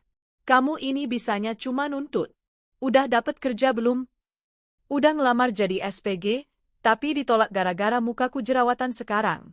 Nggak ada duit buat perawatan, isak Bella. Rian memijat pelipisnya yang berdenyut. Ia tidak punya pilihan lain. Gengsinya sudah ia telan bulat-bulat sejak minggu lalu. Ia mengambil jaket ojek online, bukan miliknya, tapi milik tetangga sebelah yang sedang sakit tifus. Rian menyewanya dengan sistem bagi hasil. Aku narik dulu, pamit Rian dingin. Rian, mantan manajer bergaji 2 digit yang biasa duduk di ruangan ber-AC, kini harus berjibaku dengan debu jalanan dan terik matahari Jakarta. Ia menjadi joki akun ojek online. Ojek, Pak? Ojek? Tawarnya pada penumpang yang turun dari stasiun kereta. Seringkali ia ditolak. Seringkali ia dimaki penumpang karena salah jalan atau motornya, motor sewaan yang butut, mogok di tengah jalan. Puncaknya adalah siang itu. Ia mendapat orderan mengantar makanan ke sebuah gedung perkantoran mewah di SCBD. Gedung tempat teman-temannya dulu bekerja. Rian memakai masker dan helm tertutup rapat, takut dikenali. Ia masuk ke lobi, membawa kantong plastik berisi ayam geprek. Pesanan atas nama Bapak Doni, ujar Rian pada resepsionis dengan suara disamarkan. Tiba-tiba, seseorang menepuk bahunya. Loh? Rian? Rian membeku. Ia menoleh perlahan. Itu Doni. Mantan bawahannya dulu. Doni menatapnya dari atas ke bawah, melihat jaket ojek lusuh dan sepatu Rian yang sudah jebol ujungnya. Doni, jawab Rian gagap. Lu sekarang ngeojek, Yan? Tanya Doni tak percaya. Ada nada iba, tapi lebih banyak nada kaget. Iya, iseng aja, ngisi waktu luang sambil nunggu panggilan kerja. Rian berbohong, mencoba menyelamatkan sisa harga dirinya yang sudah hancur lebur. Doni mengangguk-angguk canggung. Oh gitu? Semangat ya, Yan. Ini tip buat lu. Ambil aja kembaliannya. Doni menyodorkan uang 100.000. Rian menatap uang itu. Dulu, 100.000 adalah uang rokok baginya. Sekarang, itu uang makan 2 hari untuk dia dan Bella. Dengan tangan gemetar karena malu, Rian menerimanya. Makasih, Don. Rian buru-buru keluar dari gedung itu, berlari menuju motornya. Di balik helm, air matanya tumpah. Ia merasa begitu hina. Ia merasa begitu kecil. Pulang ke kontrakan sore itu, ia membawa uang hasil narik dan tip dari Doni. Ia mampir ke warung, membeli sebungkus nasi padang lauk rendang, makanan mewah bagi mereka sekarang, dan sisanya ia belikan beras literan dan telur. Sampai di kontrakan, ia berharap disambut senyuman Bella. Tapi yang ia temukan adalah Bella yang sedang video call dengan temannya, tertawa-tawa. Iya nih, si Rian makin gembel, Cin. Gue nyesel banget. Kalau tahu gini mending gue sama si Koko yang punya toko mas itu. Gue lagi cari cara nih buat kabur dari sini. Jantung Rian berhenti berdetak sesaat. Ia mendengar itu. Jelas sekali. Rian mendobrak pintu. Bella terlonjak kaget, HP-nya hampir jatuh. Oh, jadi kamu mau kabur? Tanya Rian dengan suara rendah yang menakutkan. Mas, kamu udah pulang? Enggak, itu tadi bercanda. Bella tergagap, wajahnya pucat. Rian melempar bungkusan nasi padang itu ke wajah Bella. Kuah rendang yang kental mengotori wajah dan baju Bella. Makan tuh rendang. Aku banting tulang di jalanan, dihina orang, cuma buat beliin kamu makan enak. Dan kamu mau kabur ke om-om lain. Malam itu, Gang Senggol kembali ribut oleh suara pertengkaran suami istri dari kontrakan nomor 13. Piring pecah, teriakan memaki, dan tangisan penyesalan terdengar bersahut-sahutan. Rian dan Bella kini hidup dalam neraka yang mereka ciptakan sendiri. Tak ada lagi cinta. Yang ada hanya rasa saling menyalahkan dan ketakutan akan hari esok yang semakin suram. Sementara di Cirendeu, aku, Sarah, sedang tersenyum menatap layar HP-ku. Notifikasi transfer masuk. Transfer berhasil, 5 juta rupiah dari butik Muslimah Az-Zahra. Pesanan grosir pertamaku. Alhamdulillah, bisikku sambil mencium kening cahaya yang sedang menyusu. Terima kasih, ya Allah, Engkau Maha Adil. Ini baru awal. Roda nasib sedang berputar. Dan kali ini, aku yang memegang kendalinya. 5 tahun. Waktu yang cukup untuk mengubah ulat menjadi kupu-kupu yang indah, atau mengubah istana menjadi puing reruntuhan. Bagiku, 5 tahun terakhir adalah perjalanan mendaki gunung terjal yang akhirnya membawaku ke puncak keindahan. Hari ini, pusat perbelanjaan terbesar di Jakarta Selatan dipenuhi karangan bunga. Ratusan ucapan selamat berderet di depan gerai kaca besar bertuliskan, Sarah's Signature, Premium Modest WR. Ini adalah cabang kelima dari brand butik yang kurintis dari mesin jahit tua di sudut ruang tamu 5 tahun lalu. Kilatan lampu kamera wartawan menyilaukan mata saat aku melangkah memotong pita peresmian. Aku mengenakan dress sutra berwarna sage green rancanganku sendiri, dipadukan dengan hijab senada yang membuat penampilanku terlihat segar dan berwibawa. Di samping kiriku, berdiri Dika. Dia bukan lagi bocah kurus pucat yang sering sesak napas. Kini usianya 10 tahun, tumbuh tinggi dan tegap. Wajahnya tampan, perpaduan sempurna antara aku dan, pria itu. Tapi mata Dika memancarkan kecerdasan dan kepercayaan diri yang jauh melampaui ayahnya. Di tangannya, ia memegang piala emas besar, juara pertama Olimpiade Matematika tingkat nasional yang baru dimenangkannya minggu lalu. Di samping kananku, ada Cahaya, putri kecilku yang kini berusia 5 tahun. Rambutnya dikuncir 2 dengan pita lucu. Dia memegang gunting kecil mainan, ikut bergaya seolah sedang memotong pita bersamaku. Cahaya tumbuh menjadi gadis yang ceria, cerewet, dan sangat protektif pada ibunya. Ibu Sarah, boleh minta waktunya sebentar? Seru seorang wartawan televisi. Aku tersenyum ramah. Silakan. Ibu Sarah, dalam waktu 5 tahun, ibu berhasil membangun imperium bisnis fashion yang luar biasa. Apa rahasianya, Bu? Dan bagaimana ibu membagi waktu sebagai single parent dengan 2 anak? Pertanyaan itu membuatku tersenyum lebih lebar. Aku merangkul bahu Dika. Rahasianya ada di sini, jawabku sambil menatap kedua anakku. Mereka adalah bahan bakar saya. Dulu, saya pernah berada di titik terendah. Dibuang, dihina, dan dianggap tidak berharga. Tapi saya punya 2 malaikat ini. Saya berjanji pada diri saya sendiri, air mata saya tidak boleh jatuh sia-sia. Setiap tetes air mata itu harus berubah menjadi keringat kerja keras. Lalu, apa pesan ibu untuk wanita-wanita di luar sana yang mungkin sedang mengalami nasib seperti ibu dulu? Aku menatap lensa kamera dengan tatapan tajam namun hangat. Jangan takut. Kehilangan suami yang tidak menghargai kita bukanlah akhir dunia. Itu justru awal dari kebebasan. Bangkitlah. Tunjukkan bahwa berlian akan tetap bersinar meski dibuang ke lumpur, sementara batu kali akan tetap menjadi batu kali meski ditaruh di etalase emas. Tepuk tangan riuh membahana. Dika menatapku dengan bangga. Ibu keren, bisiknya. Dika juga keren, balasku. Sore harinya, Kami merayakan pembukaan butik dengan makan malam di restoran mewah. Aku melihat Dika makan dengan lahap daging wagyu kesukaannya. Dulu, aku harus berpuasa agar dia bisa makan daging. Sekarang, aku bisa membelikan peternakannya jika dia mau. Kesehatan Dika juga membaik drastis.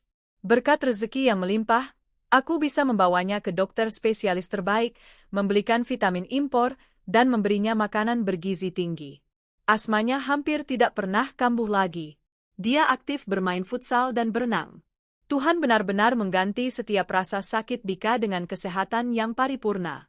Sementara itu, di belahan kota yang lain, di sebuah gang sempit yang semakin padat dan kumuh, suasana kontras terjadi.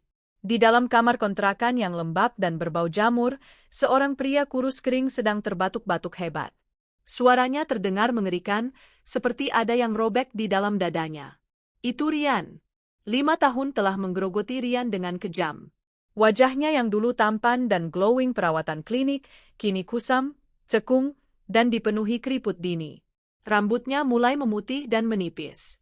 Giginya kuning karena terlalu banyak merokok kretek murah untuk mengusir stres.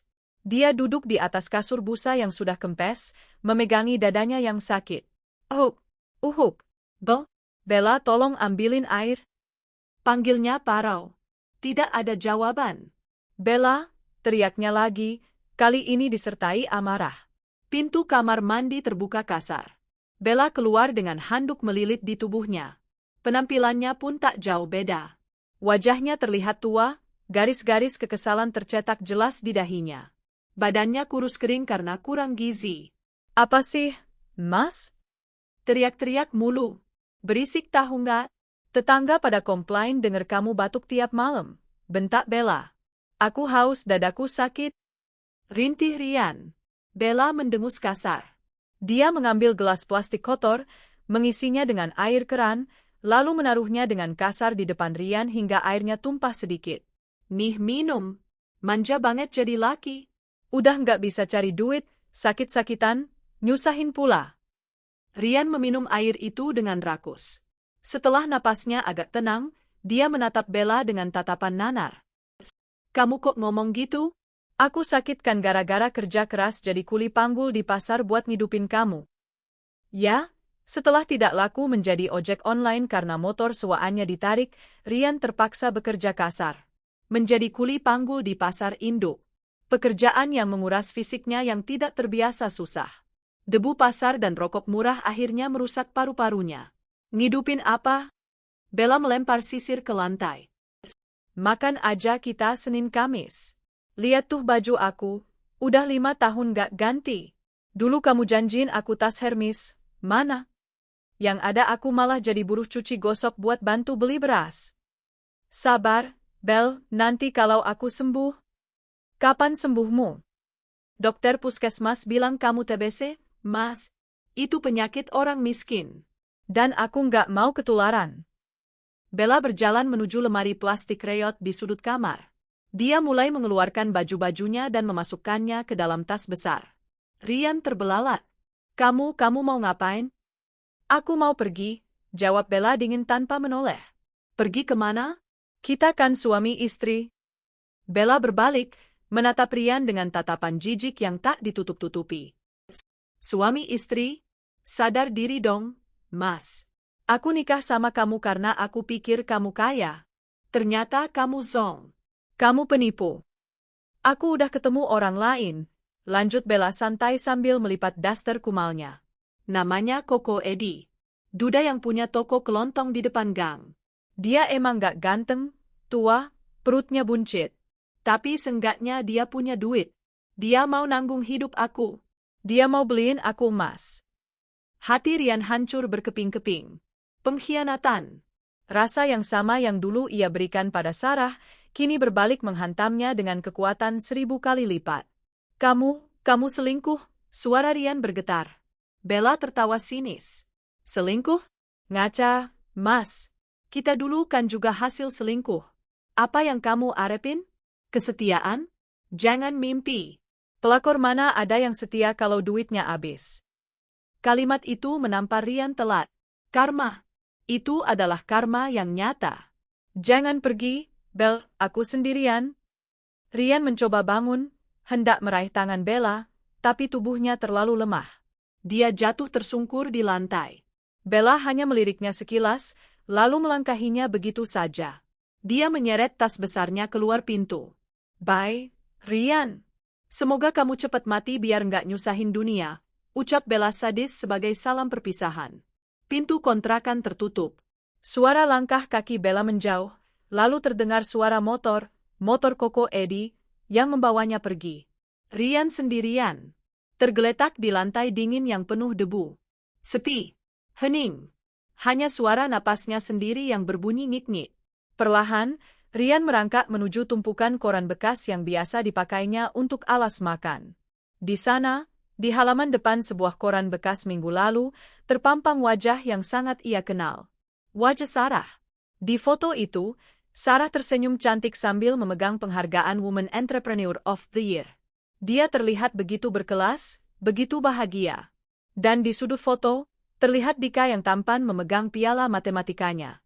Rian mengusap foto itu dengan tangannya yang kotor dan gemetar. Air matanya menetes, bercampur dengan ingus dan debu di lantai. Isaknya pilu. Dika? Dia ingat betapa dulu Sarah merawatnya dengan telaten saat dia flu sedikit saja. Dia ingat betapa dulu Dika selalu menyambutnya pulang kerja dengan pelukan hangat, meski dia sering mengabaikannya. Dia ingat rumah mewahnya, mobilnya, wibawanya. Semuanya hilang. Ditukar dengan 5 tahun penderitaan bersama wanita yang baru saja membuangnya seperti sampah. Rian meraung. Bukan sakit fisiknya, tapi sakit penyesalannya. Malam itu, di kontrakan sempit yang gelap karena listriknya habis pulsa, Rian menangis meraung-raung memanggil nama anak dan istri yang dulu disia-siakannya. Tapi tidak ada yang mendengar. Tidak ada yang peduli. Di luar, hujan turun deras, menyamarkan suara tangisannya, seolah alam pun enggan mendengar penyesalan seorang pengkhianat yang terlambat. 3 bulan setelah Bella pergi, Rian kehilangan segalanya.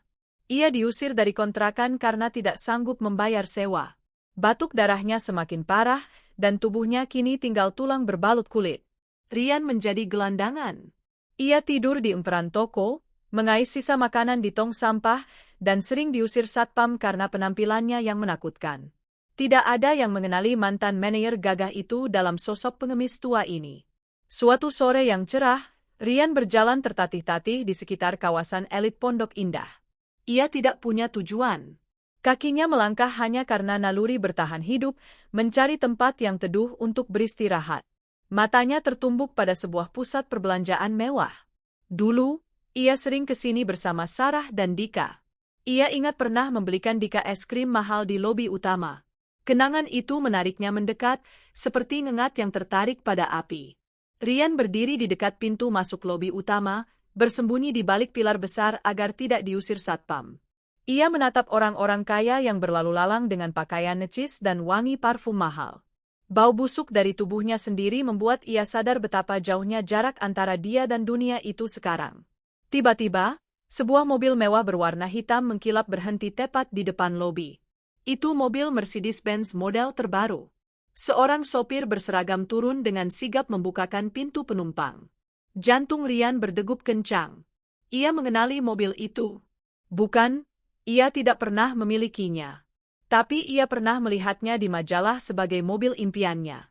Pintu terbuka. Sepasang kaki jenjang dengan sepatu hak tinggi turun. Itu Sarah. Rian menahan napas. Sarah terlihat luar biasa. Ia mengenakan setelan blazer modern yang elegan, kacamata hitam bertengger di hidungnya, dan tas tangan yang harganya mungkin bisa membeli rumah kontrakan Rian dulu. Auranya memancarkan kesuksesan dan kebahagiaan.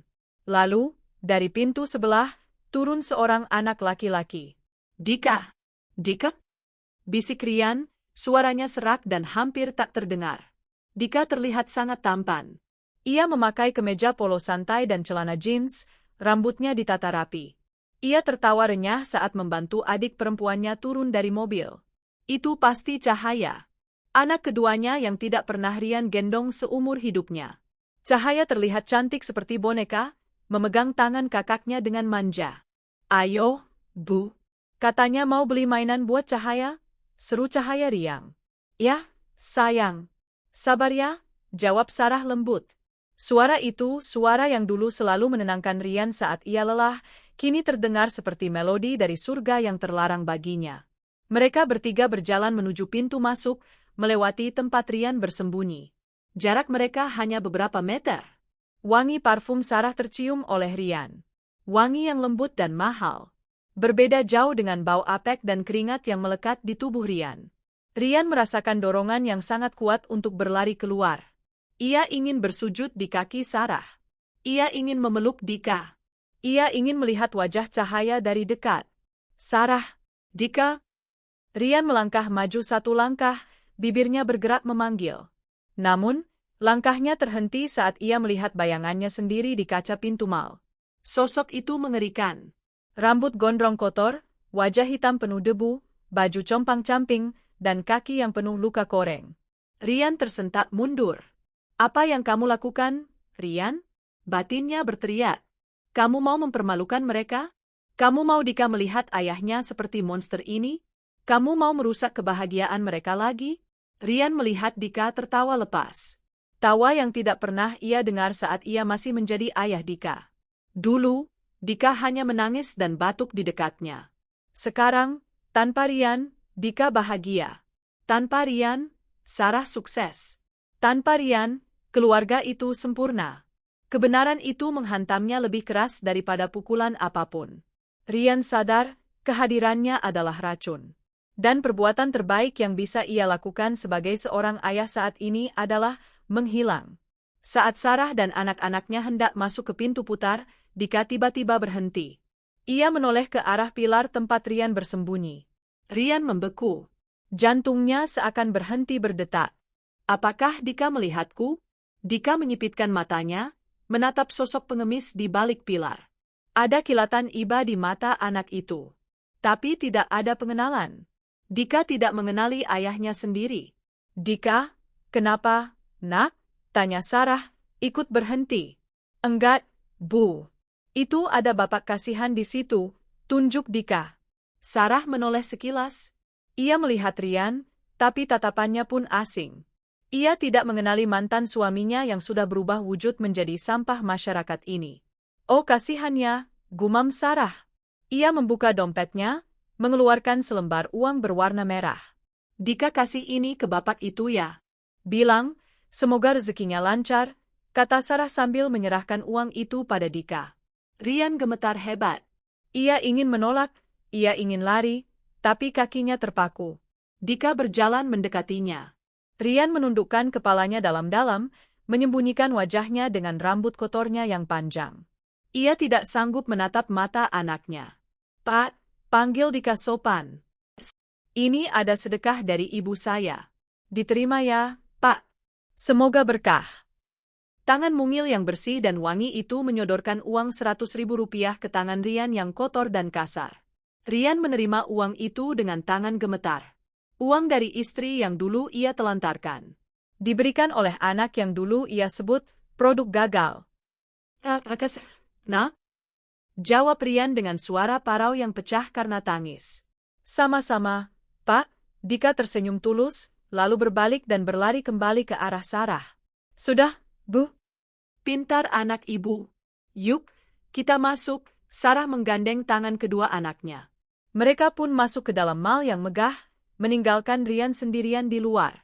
Pintu kaca tertutup, memisahkan dua dunia yang berbeda. Dunia cahaya tempat Sarah berada, dan dunia kegelapan tempat Ryan tersisa.